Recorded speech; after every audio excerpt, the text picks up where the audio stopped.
Hi అండి. అందరికీ నమస్తే. నేను అరుణ. మాన్సూన్ స్టార్ట్ అయింది కదా! మనం ఇప్పుడు విత్తనాలు పెట్టుకునే టైం అయితే స్టార్ట్ అయిందండి.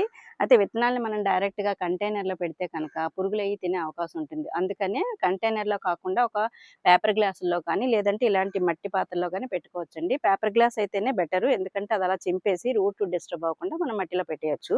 బట్ ఇది కూడా ఓకే. నా దగ్గర ఇప్పుడు అవైలబుల్‌గా లేదు కాబట్టి ఇందులో పెట్టి చూపిస్తానండి. ఇదైతే కోకోపీటు తర్వాతేమో కంపోస్ట్ అండ్ ఆహ్, వేపపిండి కలిపిన మిశ్రమం అండి. ఇందులోని ఇలా చక్కగా వేసేసుకొని, ఇలా సీడ్ పెట్టుకొని మనం ఉంచేసుకోవటమే మాట. ఒకవేళ సీడ్ తొందరగా జర్మినేట్ అవ్వాలంటే కొంచెం నానబెట్టి పెట్టుకోండి. లేదంటే మనం అలా పెట్టేసుకున్న వర్షాకాలం కదా చక్కగా వచ్చేస్తాయి.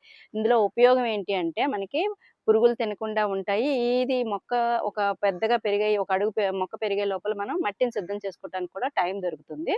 సో, ఇదండి ఇలా పెట్టుకోండి అందరూని. ఓకే అండి. Thank you.